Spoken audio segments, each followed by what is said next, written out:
Peraí, tinha começado. Foi. Então, vamos começar um pouquinho agora sobre aspectos básicos de virologia.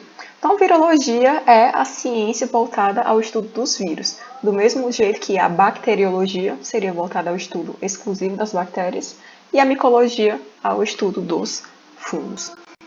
Começando por essas características básicas dos vírus. O primeiro ponto seria: vírus são organismos, são micro-organismos, vivos ou não vivos. Atualmente, acredita-se que sim, os vírus sejam micro-organismos vivos, mas por muito tempo os vírus foram considerados o limite entre o vivo e o não vivo. Por quê? Porque considerava-se que um vírus fora de uma célula, ele era uma partícula inerte, ele não tinha atividade metabólica, ele não tinha qualquer tipo de atividade funcional.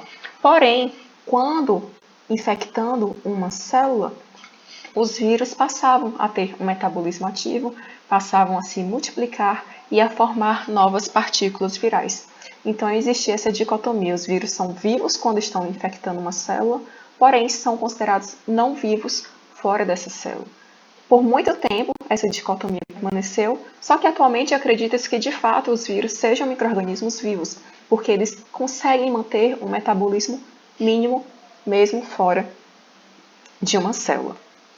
A gente sabe que os vírus são micro-organismos intracelulares obrigatórios, ou seja, eles só conseguem se multiplicar, formar novas partículas virais quando dentro de uma célula. E por quê? Porque eles precisam usar a maquinaria metabólica da célula hospedeira para proporcionar a síntese de componentes que vão permitir a formação de novas partículas virais.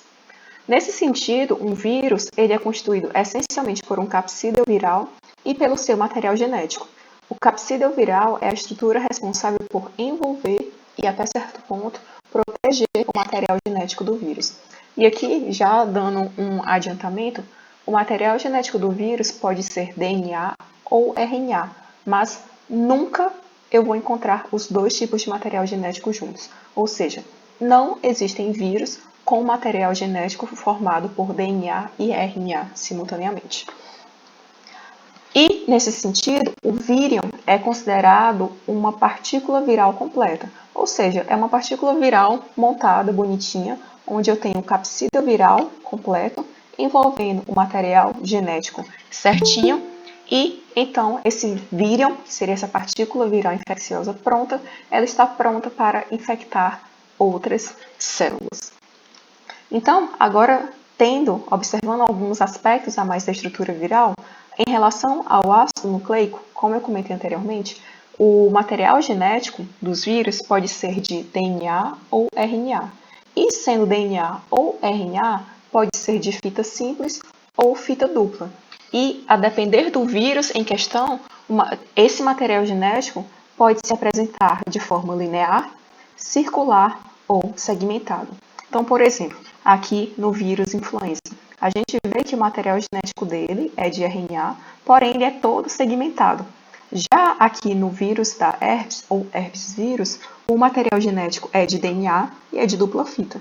E essa estrutura, esse aspecto do material genético, ele é altamente variável a depender do vírus que nós estejamos lidando. E aqui eu acho essa figura muito interessante porque ela separa as famílias de vírus e ela coloca qual é o material genético correspondente a cada família viral. Então, por exemplo, aqui dentro da família Retroviridae, que inclusive é onde se encontra o vírus HIV, que é o vírus da AIDS, ele é um retrovírus, portanto classificado na família Retroviridae. E por quê? Porque esse vírus é um vírus de RNA, porém ele conta com uma enzima chamada de transcriptase reversa, que tem a capacidade de converter esse RNA em DNA, e quando a gente vai ver isso um pouquinho mais para frente. E no momento certo, esse DNA viral é então reconvertido em RNA. Então, aqui é só um exemplo, mas aqui ele fez essa separação entre as diferentes famílias virais de acordo com o material genético dos vírus classificados em cada família. Já o capsídeo proteico é a estrutura, como eu também comentei lá no comecinho, responsável por envolver e proteger o material genético do vírus. A estrutura do capsídeo proteico é determinada pelo material genético viral, ou seja, é o material genético do vírus, o DNA ou RNA, que vai determinar a estrutura, a conformação do capsídeo. E o capsídeo proteico, o capsídeo dos vírus, é formado por pequenas subunidades chamadas capsômeros. E os capsômeros são subunidades proteicas. Assim, como o capsídeo é formado por capsômeros e os capsômeros são subunidades proteicas, a gente fala que o capsídeo é o capsídeo proteico. Alguns vírus apresentam, revestindo externamente o capsídeo proteico, um envelope. E esse envelope é simplesmente chamado de envelope viral. Esse envelope ele é formado a partir da combinação de lipídios, gorduras, proteínas e carboidratos. Nesse sentido, os vírus que apresentam um envelope revestindo externamente o capsídeo proteico são chamados de vírus envelopados.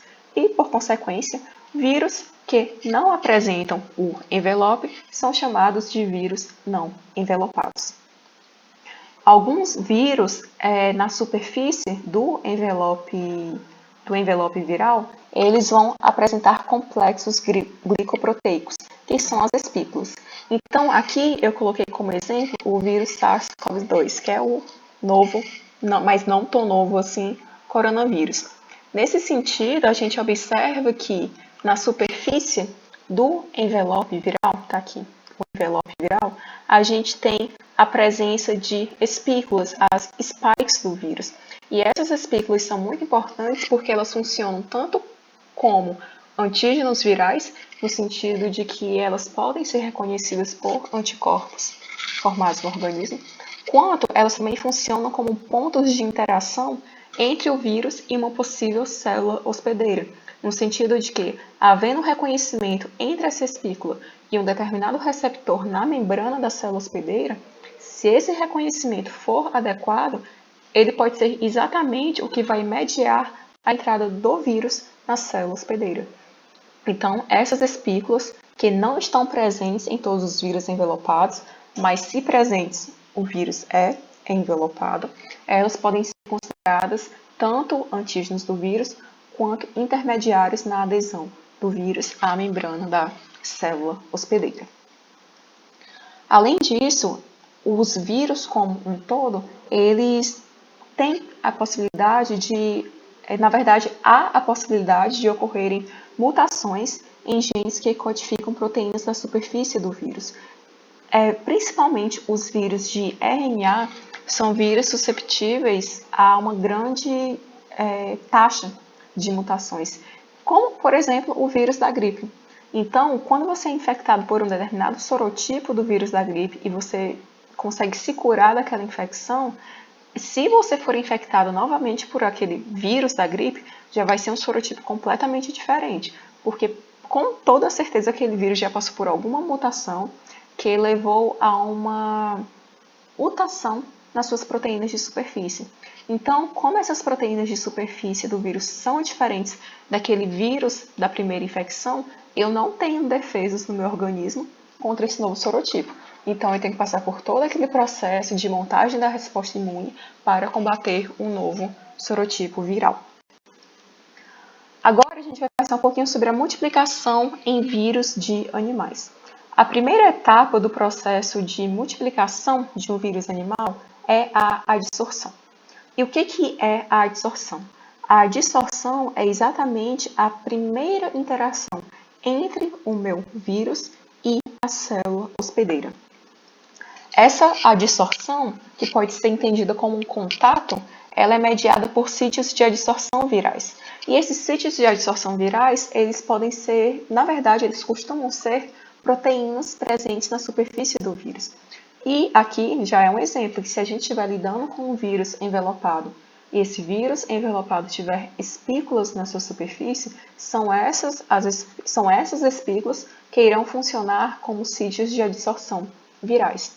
Então, o que aconteceria aqui?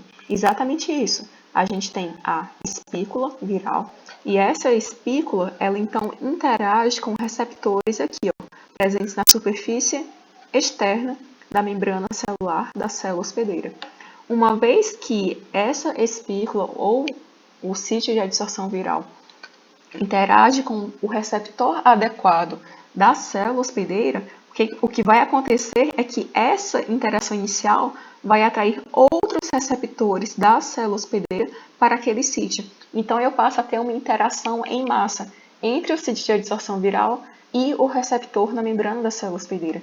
E digamos que essa interação intensa é, de fato, o que vai permitir a continuidade da entrada do vírus na célula hospedeira. Assim, a próxima etapa após a adsorção é a penetração. Então, a adsorção a gente pode entender como contato inicial e a penetração é a entrada de fato do vírus na célula hospedeira. A penetração pode ocorrer através da endocitose mediada por receptor ou através da fusão.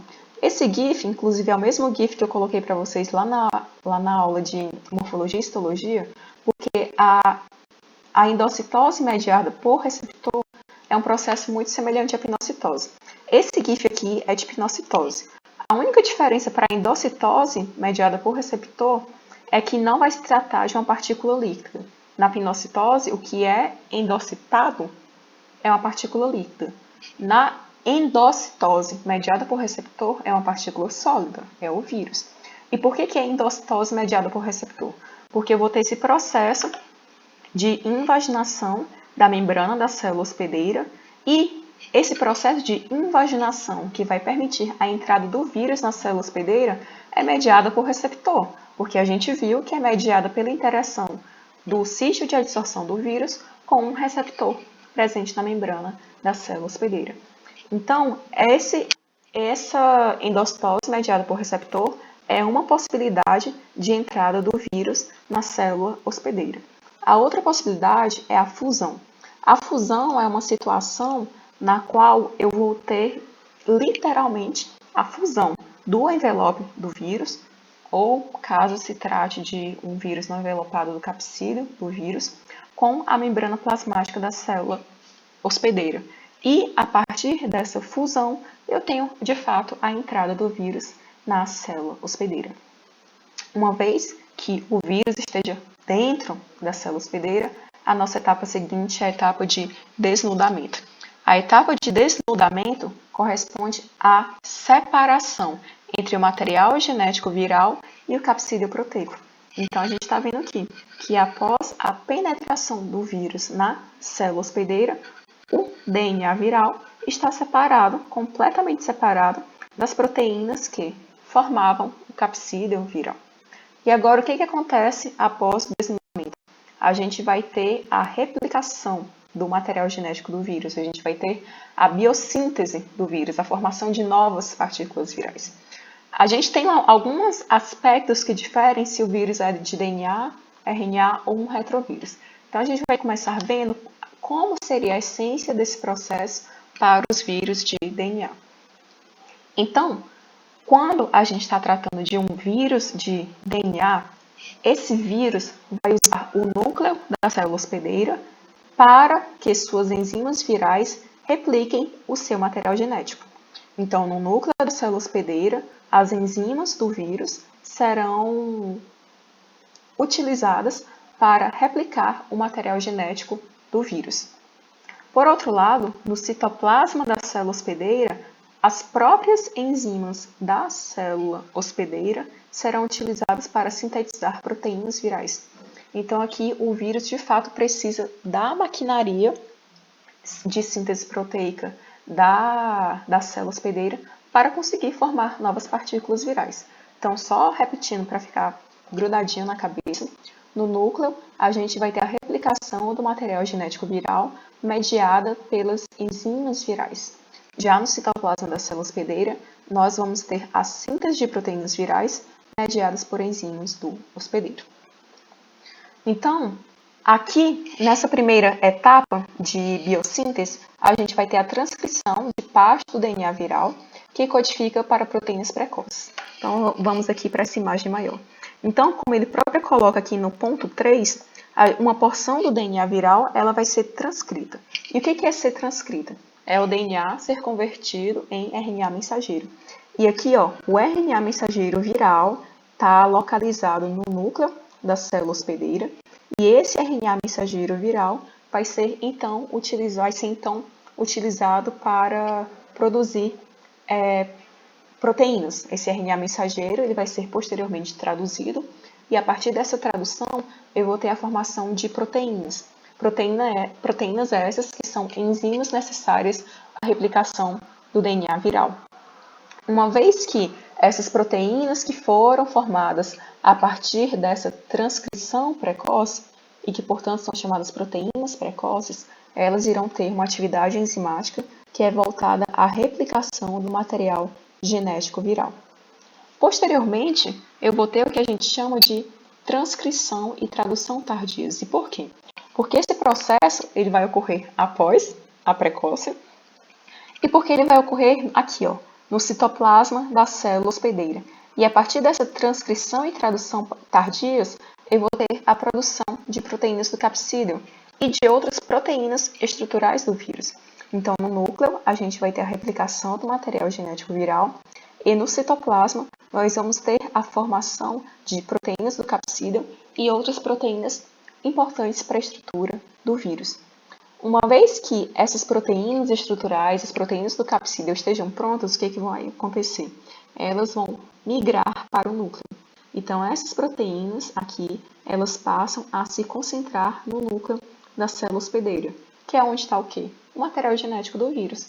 Então, uma vez que proteínas e material genético viral estejam na mesma localização, ou seja, no núcleo da célula hospedeira, a gente vai ter a maturação, ou seja, a gente vai ter a formação de novas partículas virais. E a partícula viral completa, totalmente formada, é o que a gente chama de vírion. Então, uma vez que o vírion esteja pronto no núcleo da célula hospedeira, ele passa ao citoplasma da célula hospedeira e do citoplasma ele pode ser então liberado. E uma vez liberado, ele pode ser utilizado para... e uma vez liberado, ele está apto a infectar novas células hospedeiras, certo? Já nos vírus de RNA, uma das principais diferenças é que a replicação do RNA vai ocorrer no citoplasma da célula hospedeira. Então, aqui, tanto a replicação do material genético do vírus quanto a síntese das proteínas virais irão ocorrer no citoplasma da célula hospedeira. Então, aqui a gente tem alguma diferença se as fitas do RNA é simples, é dupla e tem sentido positivo ou sentido negativo. Mas isso realmente não vem ao caso, o que é importante é a essência do processo. Então, aqui, quando a gente está falando de um vírus de RNA, esses vírus têm uma enzima que é exclusiva deles, chamada de RNA polimerase dependente de RNA viral. E é uma enzima exclusiva dos vírus, porém a produção dela é induzida por genes virais. Então essa enzima é exclusiva dos vírus, porém ela é produzida na célula hospedeira por intermédio de genes virais. E qual é a função dessa enzima? É catalisar, ou seja, acelerar a síntese da fita de RNA complementar à fita de RNA original. Então vamos aqui para a figura só para tentar entender um pouco melhor. Então, aqui a gente tem a célula hospedeira, houve a penetração e o desnudamento. Aqui a gente tem o RNA do vírus e aqui as proteínas do vírus. Então, o que acontece? Essa fita, a fita original de RNA do vírus, ela vai ser então transcrita. Então, aqui a gente tem a fita inicial, a fita de RNA original do vírus, que é então transcrita em uma fita de RNA mensageiro. Essa fita de RNA mensageiro vai ser então utilizada para ser traduzida e assim formar as proteínas estruturais do vírus. Posteriormente, a gente vai ter então a replicação desse material genético. E uma vez que esse processo de replicação e síntese das proteínas esteja completa, nós vamos ter de novo aquele processo de maturação, formação do vírion, que é a partícula viral completa, e a saída do vírion da célula hospedeira para poder então infectar outras células. Já os retrovírus são aqueles vírus que contam com a enzima transcriptase reversa, que tem a função de transcrever o RNA viral em um DNA de dupla fita. Só que esse DNA de dupla fita é um DNA também viral. Agora, muita atenção nessa partezinha, porque os retrovírus têm uma propriedade muito importante, que é a capacidade de incorporar esse DNA viral ao cromossomo da célula hospedeira. Então, vamos aqui para a imagem que fica um pouco mais fácil de entender. O processo de adsorção, penetração e desnudamento é essencialmente o mesmo. A grande questão é a partir desse momento aqui. Então, aqui nós temos o RNA viral, as enzimas virais. Dentre essas enzimas virais, nós temos a transcriptase reversa. E o que a transcriptase reversa vai fazer? Vai transcrever esse RNA viral em uma molécula de DNA viral dupla fita. Essa molécula de DNA viral dupla fita pode seguir dois caminhos. O que pode acontecer? Ela pode ser incorporada ao DNA da célula hospedeira, e uma vez incorporada ao DNA da célula hospedeira, ela passa a ser chamada de provírus. Nesse sentido, esse material genético viral, ele fica indefinidamente, não tem um prazo de validade. Ele pode ficar indefinidamente associado ao material genético da célula hospedeira. Então, nesse caso, se esse material genético da célula hospedeira se replicar, o DNA viral vai junto e vai se espalhando pelo organismo. Aqui, inclusive, pode ser considerado um estado de latência. É um estado de latência do vírus em que ele se mantém ali, quietinho, de boa na dele, incorporado ao material genético da célula hospedeira, sem despertar qualquer atenção do sistema imune e está sendo passado adiante. A outra possibilidade é que a partir da formação desse DNA viral, eu tenha, a partir daí, a transcrição desse DNA viral em novos genomas de retrovírus. Olha aqui o que ele coloca, em novos genomas de retrovírus. E a partir desse momento, eu passo a ter a formação de novas moléculas de RNA viral a partir daquele DNA viral previamente formado. Se esse for o caso, então a gente tem todo aquele processo de síntese das proteínas virais, maturação, formação dos novos vírions, as partículas virais infecciosas completas, e então eu posso ter a saída desses vírions da célula hospedeira para que então eles possam infectar outras células. Então, só para recapitular aqui, quando o DNA é incorporado ao cromossomo da célula hospedeira, nós temos o provírus. Uma vez provírus, ele nunca é retirado do cromossomo, ou seja, ele pode permanecer em estado latente indefinidamente e no dia que der vontade, ele pode voltar a ter atividade e assim produzir novos vírus. Então, aqui é o mecanismo essencial de replicação, de multiplicação dos retrovírus, cujo principal exemplo é o vírus HIV, o vírus da AIDS, certo? Então, só para realmente consolidar essas etapas finais da multiplicação viral, a gente vai ver só um pouquinho mais sobre a maturação e a liberação.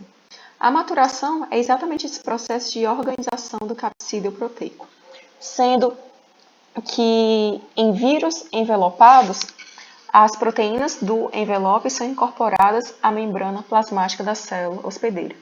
Então, nesse caso nos casos de um vírus envelopado, uma vez que o vírion, que é a partícula viral infecciosa, esteja completamente formada, como é que eles adquirem, de fato, o envelope viral?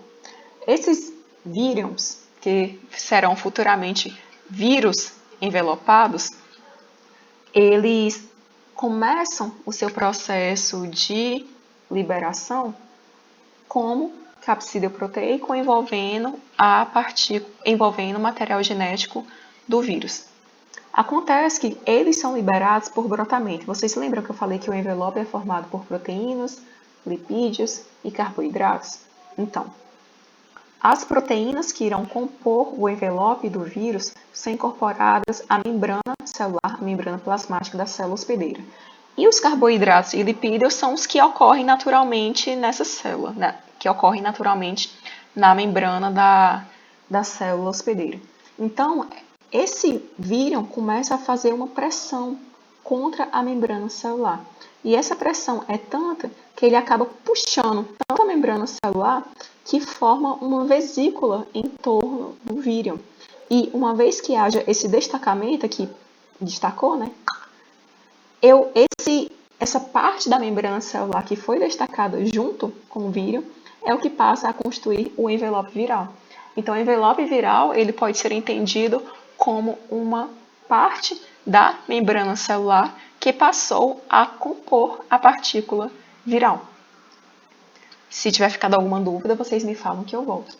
Então, é a partir dessa técnica, não é nem técnica, mas é a partir dessa etapa de brotamento que o capsídeo viral adquire o envelope viral, no caso dos vírus envelopados.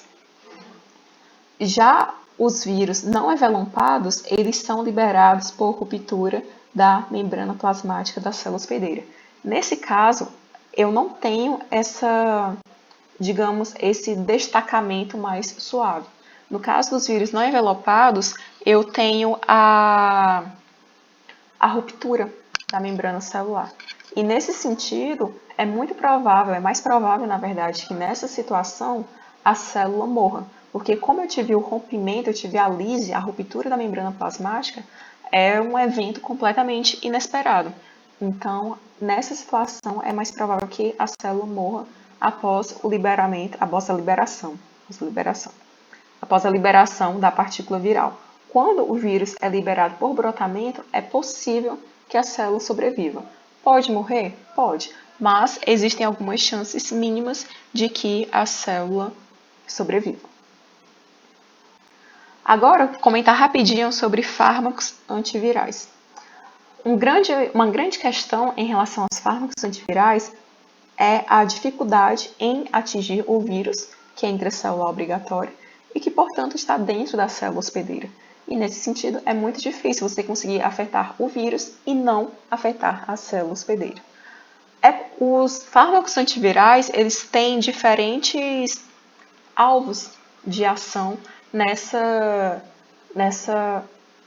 nessa etapa, mas nesse ciclo, vamos entender assim, nesse ciclo de multiplicação viral.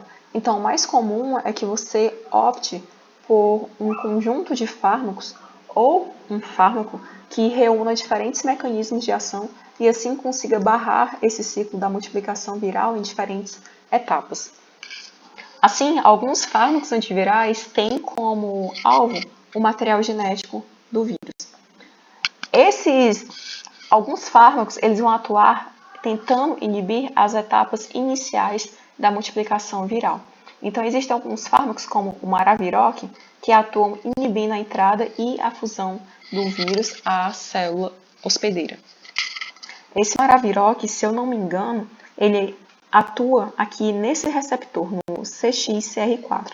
Então, a intenção dele é bloquear esse receptor e, assim, impedir que a espícula, a GP41, também a GP120 do vírus HIV, interajam com esse receptor e, portanto, consigam entrar na célula hospedeira. Só que a gente sabe que vírus e micro-organismos em geral têm diferentes mecanismos de evasão. Então, é por isso que é importante sempre utilizar um fármaco ou um conjunto de fármacos que vão tentar bloquear diferentes pontos desse ciclo de multiplicação viral. Existem também aqueles que vão atuar inibindo o desnudamento, integração genômica e a síntese de ácidos nucleicos. E um exemplo seria a amantadina e rimantadina, que elas atuam bloqueando a etapa de desnudamento do vírus influenza, por exemplo. Então, aqui esses fármacos desse grupo de inibidores de desnudamento vão bloquear a etapa de penetração e aqui a etapa de desnudamento. Já aqui um exemplo de fármaco que atua impedindo a integração do material genético viral ao genoma da célula hospedeira é o raltegravir, que é utilizado para também bloquear o ciclo de multiplicação viral, no caso do vírus HIV. Então, esse raltegravir e outros fármacos similares, eles vão tentar inibir essa etapa de formação do provírus, que é a etapa de incorporação do DNA viral ao DNA da célula hospedeira. E a gente tem a ribavirina, como um exemplo de fármaco que atua inibindo a síntese do material genético viral. Existem também aqueles que atuam interferindo na montagem e na liberação das partículas virais. Então, a gente tem o saquinavir, que atua inibindo a produção dos vírus, a formação das novas partículas virais infecciosas, e inibidores de saída, onde a gente tem como exemplo o oseltamivir ou o famoso Tamiflu. Então, agora a gente vai entrar na parte de arboviroses. Então, arboviroses, elas são doenças provocadas por arbovírus. E arbovírus são vírus transmitidos por artrópodes. Então, vetores, em geral, não transmitem doenças, eles transmitem os agentes infecciosos. Nesse sentido, artrópodes atuam como vetores de arbovírus e acredita-se existir mais de 100 tipos diferentes de arbovírus, sendo que desses, aproximadamente 30 podem infectar e causar doenças em humanos. E hoje a gente vai comentar sobre 4 arbovírus altamente difundidos no Brasil: o vírus da febre amarela, dengue, zika e chikungunya. Aqui, só antes de entrar nas doenças propriamente ditas, só um pouquinho de taxonomia e biologia desses vírus. Os vírus da dengue, da febre amarela e da febre zika são também chamados de flavivírus.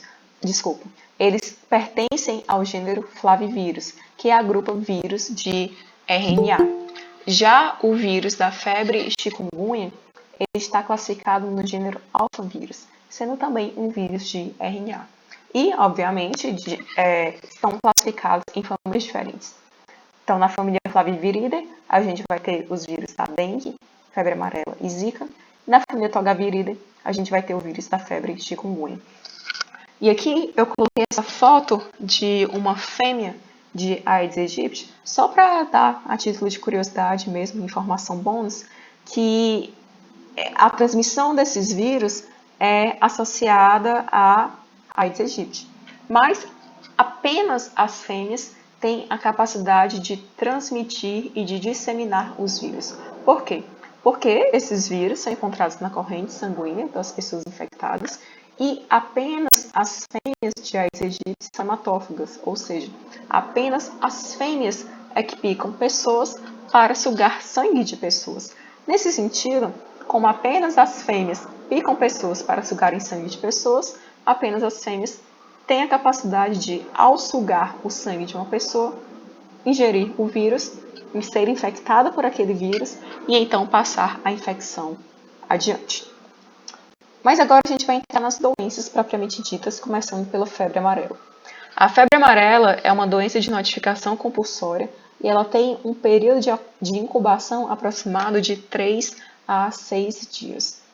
Na febre amarela, há uma grande variedade de manifestações clínicas e, como é o padrão para quase toda doença que a gente já vem tratando aqui, ela pode ser assintomática ou sintomática, sendo que os casos sintomáticos podem ser leves, moderados ou graves. Eu coloquei esse gráfico, que eu retirei de um boletim epidemiológico do Ministério da Saúde, porque ele coloca a distribuição de epizootias em primatas não humanos e casos não humanos confirmados para febre amarela, entre julho de 2020 e janeiro de 2021. O que é uma epizootia? A gente já sabe o que é uma epidemia. Então, epizootia é para animais o que epidemia é para humanos. Então, significa que nessas localidades aqui, eu tive pequenos surtos de febre amarela em primatas não humanos. Porém, neste mesmo período, eu não tive casos humanos de febre amarelo. Então, quando a gente está tratando de uma pessoa sintomática para febre amarela, os casos leves tendem a ocorrer em adultos com anticorpos contra o vírus, mas também podem acometer crianças pequenas cuja mãe foi vacinada.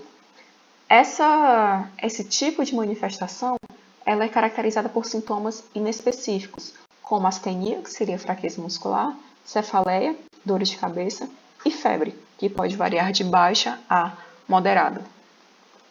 Já as formas moderadas da doença são caracterizadas também por alguns desses sintomas inespecíficos, mas aqui esses sintomas tendem a ser mais intensos e mais prolongados. E na forma moderada eu tenho pelo menos um dos sintomas clássicos da febre amarela. Ou seja, eu posso ter pele ou mucosas amareladas, que é a icterícia, oligúria ou anúria, que seria a redução do volume urinário ou a completa ausência de urina, isso não faz xixi, e hematêmesis, que seriam aqueles pequenos vômitos acompanhados de sangue. Então, na forma moderada da febre amarela, pelo menos um dos sintomas clássicos estará presente. Acontece que, mesmo se tratando de uma forma moderada, é possível que ocorra uma recuperação espontânea no intervalo de 2 a 3 dias, sem qualquer complicação ou sequela. A grande complicação seria a questão dos casos graves, onde considera-se uma alta letalidade, variando de 30% a 70%. Nesses casos graves, todos os sintomas clássicos podem ocorrer juntos, podem ocorrer simultaneamente. E divide-se didaticamente a progressão dessa manifestação em duas fases. A primeira fase seria o período prodrômico, que é o período onde o vírus se concentra na corrente sanguínea e lá ele se multiplica. Então, é a fase onde costuma se encontrar o maior pico de viremia, ou seja, onde se costuma encontrar o maior número de partículas virais no sangue da pessoa infectada. Aqui costuma ocorrer febre alta, além de cefaleia intensa e mialgia generalizada. E os sintomas tendem a surgir no intervalo de 5 a 14 dias de incubação, após incubação. É comum que após essa primeira fase da doença ocorra um período de remissão, ou seja, de melhora da condição geral do paciente, e que tende a ocorrer no intervalo de 48 a 72 horas após o início do período prodrômico. Acontece que é muito comum que após essa melhora do paciente tenha início a fase toxêmica, onde após essa melhora ocorre uma piora abrupta do quadro clínico. E aqui o vírus ele sai da corrente sanguínea, ou seja, ele deixa de se concentrar na corrente sanguínea e passa a se concentrar em alguns órgãos, como o fígado, o baço e também pode se concentrar no coração. Então, esses 3 órgãos são os que costumam ser mais afetados pela presença do vírus da febre amarela, mas nada impede que o vírus eventualmente passe a se concentrar em outros órgãos. Aqui, alguns sintomas mais característicos seriam astenia intensa, febre alta, mialgia generalizada, dor epigástrica, náuseas e vômitos, sendo que também podem ocorrer manifestações hemorrágicas, como nas gengivas, ouvidos e tegumento, e uma helena, que seria a presença de sangue nas fezes, e também pode ocorrer coagulação intravascular disseminada, que seria a presença, a formação generalizada de pequenos trombos ao longo da corrente sanguínea, podendo levar, então, a fenômenos de trombose. Agora, é muito importante ter em mente que nem sempre é possível diferenciar entre essas duas fases, ou seja, entre o período prodrômico e a fase toxêmica, do mesmo modo que nem sempre o período de remissão irá ocorrer. É sempre muito importante, no caso de uma infecção pelo vírus da febre amarela e a doença sendo diagnosticada, ficar bastante atento a uma possível evolução para formas graves da doença. Até porque é rara, mas eu posso ter uma forma maligna, que é caracterizada por falência hepatorrenal, necrose dos túbulos renais e, inevitavelmente, a morte do paciente. Agora, nesse sentido, não há um tratamento específico para a febre amarela, de forma que a terapêutica concentra-se na reposição de fluidos, repouso, no uso de antipiréticos, que é para tentar baixar, né, controlar a febre, e também no uso de anti-inflamatórios. Agora, nos casos graves, mesmo não tendo tratamento específico, é importante que haja hospitalização para um acompanhamento mais de perto. Agora, a gente sabe que dentre as arboviroses, a febre amarela é a única que conta com uma vacina disponível no SUS. Essa vacina está disponível desde 1930 e ela é produzida a partir da forma atenuada do vírus, sendo que ela pode ser tomada a partir dos 9 meses de idade. Então, a vacina contra a febre amarela é um dos grandes motivos pelos quais a doença é considerada, até certo ponto, sob controle. A gente não costuma ter surtos dispersos pelo país de febre amarela, ao contrário da dengue e ao contrário do que foi para a zika e para a chikungunya. Então, a existência de uma vacina contra a febre amarela é uma grande vantagem no combate a esse vírus, a essa doença. Agora, entrando na Zika, um breve contexto sobre o vírus Zika. O vírus Zika foi inicialmente descoberto em 1950 em Uganda e ele chegou ao Brasil em 2015. Nesse aspecto, foi em março de 2015 confirmado o primeiro caso autóctone da doença. O que é um caso autóctone? É um caso que não veio importado, ou seja, a pessoa diagnosticada com o vírus não veio de outro lugar, de outro país, de outro continente. Ela foi infectada pelo vírus dentro do Brasil. Então, um caso autóctone é quando eu tenho a comprovação de que a infecção ocorreu naquela determinada localidade. A partir desse momento, houve uma explosão de casos de doenças exantemáticas agudas. O que é exantemático? São essas doenças que provocam pontinhos vermelhos na pele, como se fossem pequenos pontinhos hemorrágicos na pele. Além de síndromes neurológicas e o nascimento de bebês com microcefalia ou redução da circunferência craniana. E a partir da entrada do vírus Zika no país, a região Nordeste foi a mais afetada. Tanto que esse gráfico que eu retirei deste artigo, ele mostra a difusão espacial do vírus Zika no Brasil no período de 2014 a 2016. E a gente vê que a dispersão inicial em 2014 ocorreu a partir do litoral nordestino. Então, a partir do litoral do Nordeste em 2014, eu passei a ter dispersão do vírus para outros estados do Nordeste e também para estados de outras regiões do país, havendo um aumento dessa distribuição do vírus em 2016. Aqui, esse gráfico ele já mostra a distribuição da incidência de casos prováveis do vírus Zika em 2019. E aqui é interessante a gente perceber que a maior parte das áreas está no verdinho, né? Onde ele caracteriza de 0 a 100,5 casos notificados. E só para relembrar que quando a gente fala de incidência, nós estamos avaliando o risco.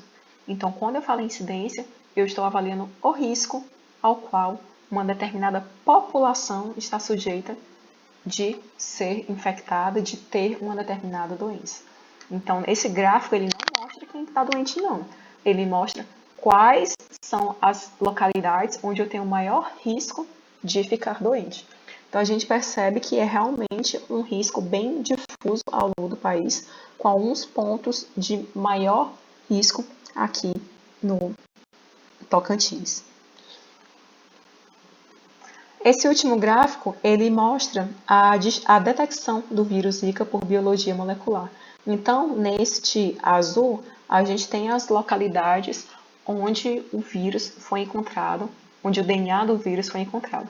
Mas como ele sempre pinta o estado inteiro, não necessariamente eu encontrei o vírus no estado inteiro, em cada município daquele estado. Quer dizer que naquele determinado estado estava presente. E ausência de prova não é a mesma coisa de prova de ausência. Eu não ter encontrado o vírus aqui não significa que ele não está. Eu não ter encontrado não me dá garantia nenhuma de que ele não esteja presente. Até porque a gente sabe que foi uma parcela da população em cada estado que foi avaliada, não foi a população nacional como um todo. Agora, entrando na doença Zika propriamente dita, como a gente vai ver que é o padrão, há um amplo espectro de possibilidades de manifestações clínicas. No geral, ocorre um período de incubação prévio que varia de 13 a 12 dias. E aqui, a apresentação típica tende a ser um quadro febril, agudo, acompanhado de cefaleia, mialgia, artralgia e exantema maculopapular, que seriam essas manchinhas avermelhadas parecidas com uma alergia distribuídas ao longo de toda a superfície corporal. Esses sintomas tendem a ser autolimitados, porém pode ocorrer uma complicação pela infecção do vírus Zika, chamada de síndrome de Guillain-Barré. Essa é uma neuropatia autoimune, onde uma das principais características seria a ocorrência de dificuldades motoras, dificuldade de locomoção da pessoa afetada, com a ausência de reflexos profundos e parestesia. Seria exatamente essa paralisia, essa paralisia bilateral. Então, quando a gente tem a síndrome de Guillain-Barré em decorrência de uma complicação pela infecção do vírus Zika, essa síndrome ela tende a se instalar de um modo ascendente. Então, ela começa nas extremidades inferiores e tende a subir pelo corpo. O primeiro ponto que acomete um paciente que manifesta a síndrome de Guillain-Barré seria a fraqueza generalizada, seguida pela ataxia, que seria exatamente essa não conseguir se locomover, podendo então evoluir para uma parestesia bilateral, que é exatamente a perda da força para se movimentar, a pessoa simplesmente não tem força para se manter, o que pode progredir para uma paralisia. E aqui o mais importante é que essa paralisia ela é simétrica, vai acometer o lado esquerdo e o lado direito. É muito comum que após um pico de ascensão dos sintomas da doença, a pessoa afetada entre num período de estabilização. Então vamos pensar e vamos partir desse pontinho aqui. Então, após a ascensão dos sintomas, a piora dos sintomas, é possível que a partir de um determinado momento eles a gravidade pare de aumentar. Então, é como se a gravidade atingisse um platô e o quadro é estabilizado. Não consigo desenhar, eu tenho um certo problema com linhas retas. Então, vamos partir daqui. É como se o quadro estabilizasse. E a partir dessa estabilização, é possível que eu consiga uma melhora progressiva do quadro do paciente. Tanto que o percentual de pessoas que ficam com sequelas graves da síndrome de Guillain-Barré é pequeno. Porém, também é pequeno o percentual de pessoas que recuperam completamente os seus movimentos. O mais comum é realmente que fiquem algumas sequelas motoras decorrentes da síndrome de Guillain-Barré. É possível que ocorra a morte da pessoa? Sim, é possível. E nessa situação é mais comum que a morte ela decorra de uma insuficiência respiratória do que da própria síndrome em si. Então, como eu tenho uma paralisia ascendente, é possível que essa questão da paralisia atinja os pulmões da pessoa, seja afetada por uma insuficiência respiratória, e essa insuficiência respiratória é o que provoque a morte da pessoa. Mas a gente sabe que quando o vírus Zika afetou em cheio o país, o que ficou mais em alta em relação às consequências graves da infecção foi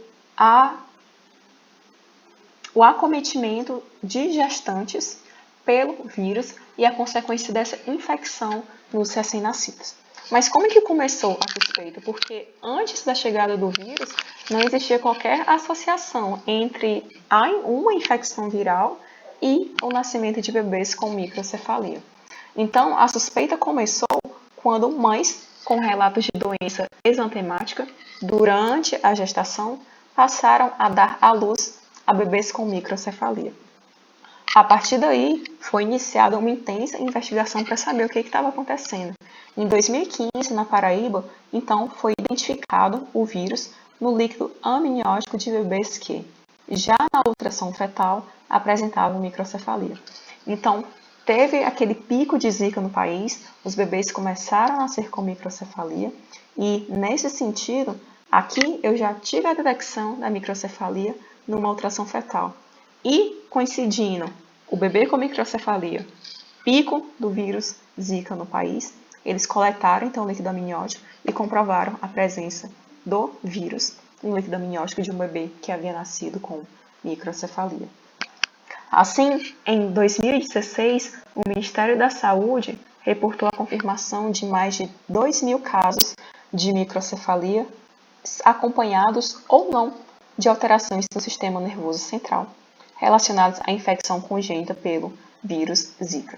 Então, aqui a gente tem o que seria uma circunferência craniana normal e aqui a circunferência de um bebê com microcefalia. Então, a gente percebe a redução do volume craniano. Uma redução considerável se comparada ao que seria considerado normal. Só que o que eu quero tratar com vocês mesmo é um conceito que ele não é muito difundido. Inclusive, se depois alguém aqui já tiver escutado falar dele, me fala para a gente conversar um pouquinho sobre. Que é a síndrome congênita da Zika. Síndrome congênita da Zika. Que pode ocorrer em crianças com ou sem microcefalia. Por que acontece?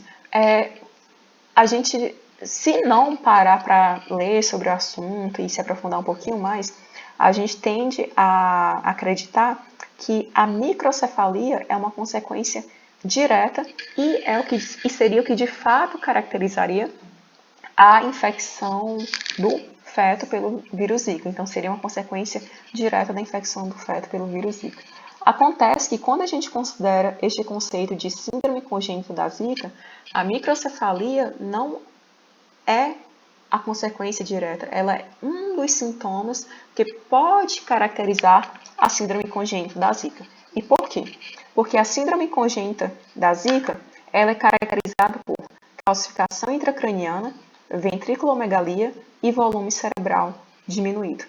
Acontece que quando esses atributos estão presentes, eu de fato tenho a síndrome congênita da Zika.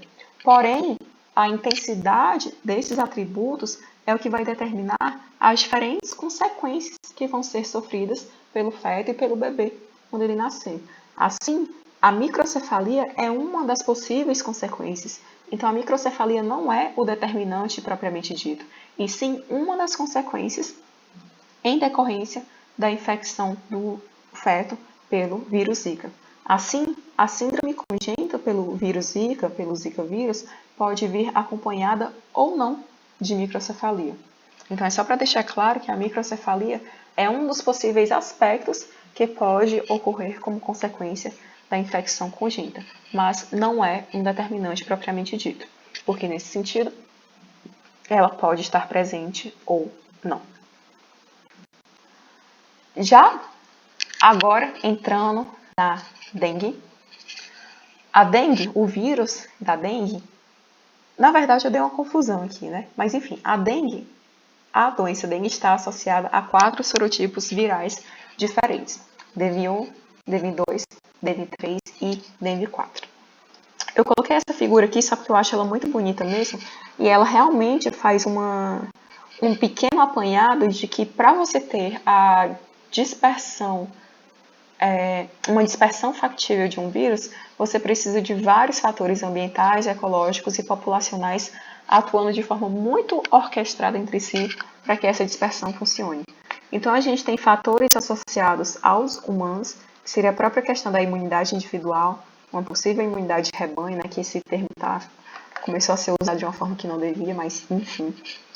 Mas também aspectos nutricionais, comorbidades e também eventuais co-infecções podem interferir na infecção pelo vírus da dengue. Em relação ao vírus, o que pode interferir? A virulência da partícula viral, ou seja, a capacidade daquela partícula viral de causar doença, sequência de infecções e também a dose infectante. E como o vírus da dengue é um arbovírus, ele precisa de um vetor para ser passado à frente. Então, aspectos associados ao vetor também contribuem, como a sua densidade e dispersão. A gente sabe que o Brasil como um todo é um grande criador de Aedes aegypti.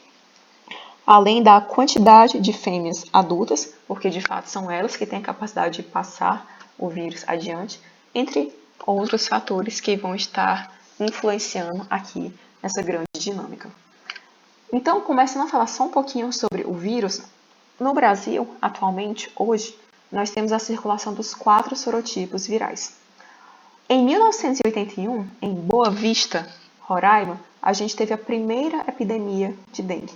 Então, não, aqui é Rondônia. Cadê Roraima? Aqui.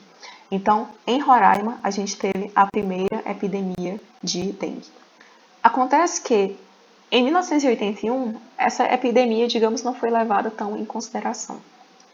Já em 1986, no Rio de Janeiro, aí sim, a gente teve uma epidemia por dengue 1, a de Rio de Janeiro está aqui. A gente teve uma epidemia por dengue 1, e aí sim, essa epidemia foi considerada um grande problema de saúde pública.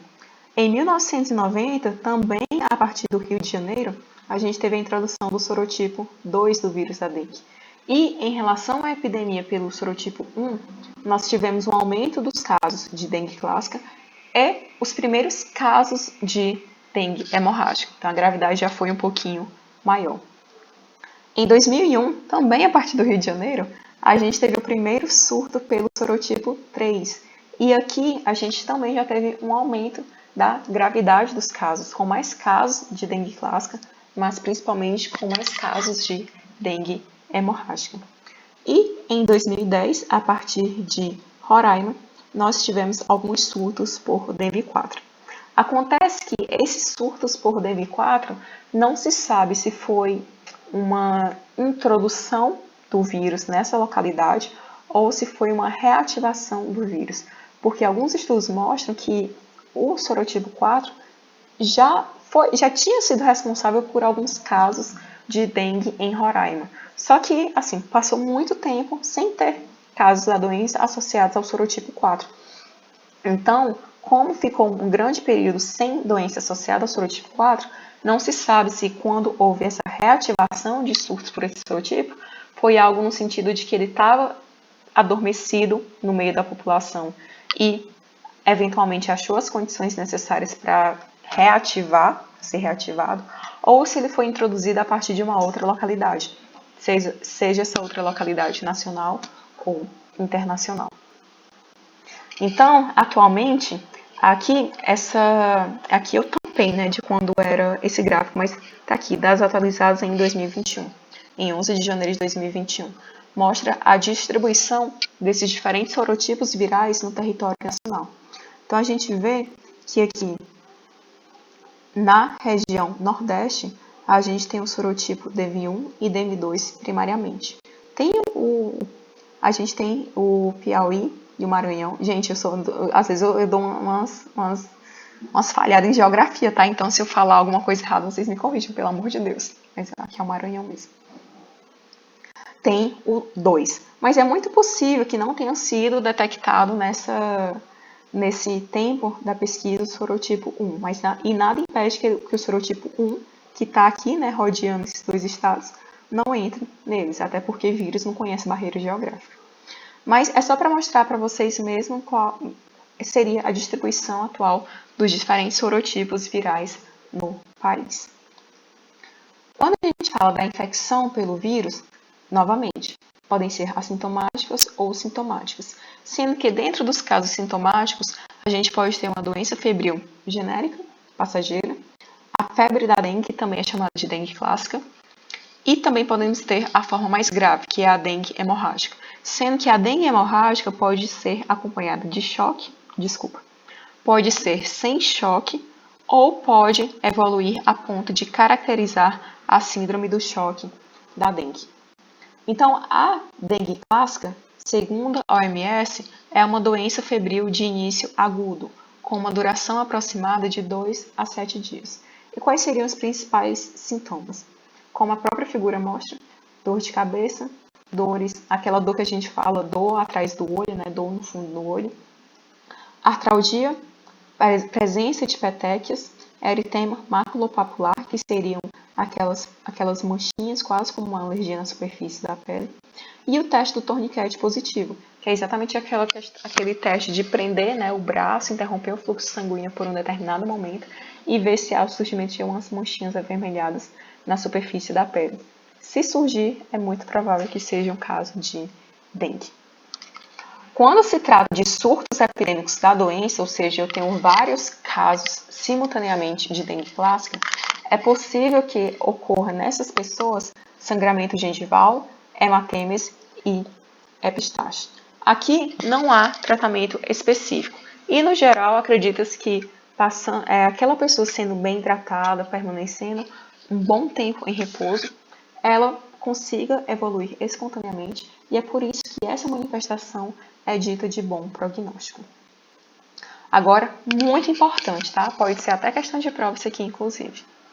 Uma infecção garante imunidade apenas contra aquele sorotipo viral específico.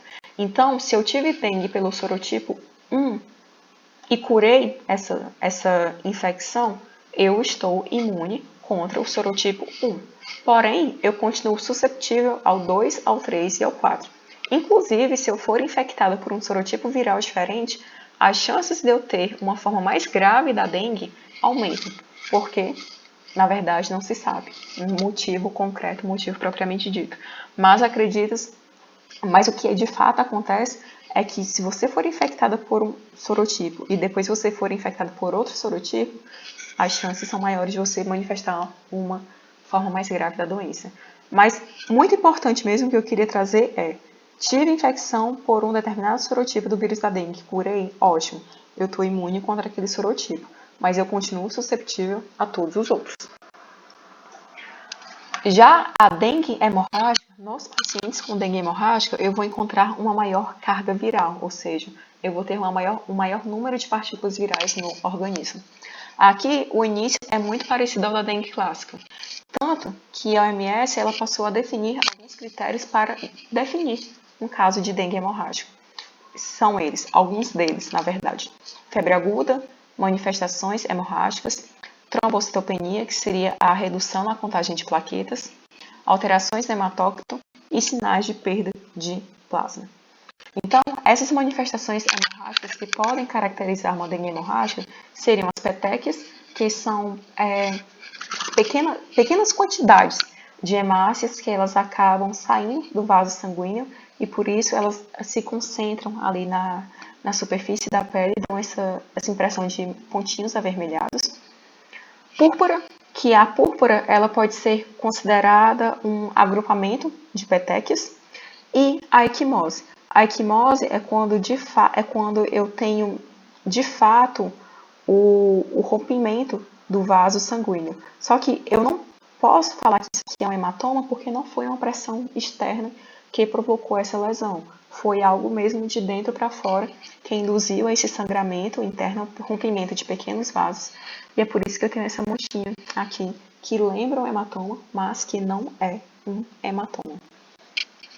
Quando essa manifestação se apresenta em uma forma leve a moderada, o paciente tende a apresentar suor profuso e diminuição da febre, alterações no pulso cardíaco e na pressão sanguínea, mas eventualmente há recuperação espontânea a partir da reposição de fluidos e eletrólitos. Porém, os casos graves são aqueles em que há uma súbita piora do quadro clínico. E, nesse sentido, se eu tiver essa piora, é muito provável que ocorra a evolução para a síndrome do choque da dengue. Na síndrome do choque da dengue, eu tenho todos aqueles sintomas que foram comentados para a dengue hemorrágica, mais pulso rápido e fraco, hipotensão, pele fria e pegajosa e inquietação. Além disso, a efusão pleural e a ascite são indicativos de síndrome do choque da dengue. A ascite é quando eu passo a ter o acúmulo de líquido aqui na cavidade peritoneal. E já a efusão pleural seria aquela situação na qual eu passo a ter acúmulo de líquido pleural na pleura, que é a membrana que reveste os pulmões, dando então aquela sensação permanente de cansaço, de fadiga, de falta de ar. Além disso, fortes dores abdominais são frequentes antes do choque. Quando o choque de fato acontece, ele é de início agudo, porém de curta duração. Se não houver qualquer intervenção, o paciente pode morrer dentro de 24 horas. Porém, se aquele quadro já estivesse em acompanhamento e for feita a intervenção adequada, é possível que ocorra uma recuperação sem maiores intercorrências. Então, seria a recuperação praticamente direta do paciente. E, por fim, já estamos finalizando agora a febre chikungunya. O vírus chikungunya foi introduzido em 2014 em 2 linhagens virais e separadamente. A gente teve o sorotipo do vírus que foi introduzido no Amapá, a partir de Oiapoque, e a linhagem do vírus que foi introduzida a partir do estado da Bahia, em Feira de Santana. Nesse sentido, em 2016, mais de 220 mil casos foram notificados, e em 2017 ocorreram surtos da doença em praticamente todo o território nacional. Esse gráfico ele também mostra a incidência do vírus chikungunya no país. E a gente vê o tanto que o vírus se encontra disperso ao redor do Brasil. E quais são as principais características da febre chikungunya? Febre, artralgia, mialgia e erupções cutâneas. Sendo que na febre chikungunya ocorre o inchaço das articulações. E muito importante, atenção aqui. Ao contrário da dengue, a febre chikungunya é associada a poliartralgias recorrentes. Ou seja, se você foi infectada pelo vírus da dengue e teve a dengue, todas as suas dores articulares, fadiga muscular, elas estão associadas ao período em que você está infectado e está doente. Uma vez que você seja curado e não esteja mais infectado nem doente, essas dores passam. O que é o contrário na febre chikungunya. É muito provável que uma vez infectado pelo vírus chikungunya e doente da febre chikungunya, existem muitos casos de pessoas que vão levar as dores articulares associadas à doença para o resto da vida. Então, na febre chikungunya é muito comum que você tenha um pico de dor articular, para, do nada volta, para de novo. Aí, para e volta. Então, seria essa questão das poliartralgias, dores em múltiplas articulações recorrentes. Tem esse aspecto de para, volta, volta. Assim, a artralgia na febre chikungunya tende a se tornar crônica. E essa dor crônica tem alto impacto na qualidade de vida do doente. E por quê? Porque ela pode até mesmo inviabilizar a atividade profissional do paciente. Então, a febre chikungunya ela tende a ser meio deixada de escanteio quando, em comparação à febre amarela, a dengue e a zika, mas o fato é que é muito difícil, é muito pouco provável que você morra em decorrência da infecção pelo vírus Zika. Mas, a partir do momento que é infectado, esse vírus pode afetar de forma enorme a sua qualidade de vida, afetando tanto as suas atividades de lazer, quanto as suas atividades profissionais, enfim, afeta a sua vida completamente. Então, aqui, o que ele mais faz é afetar e tirar a qualidade de vida do paciente. Então, era isso que eu trouxe para trabalhar com vocês. E agora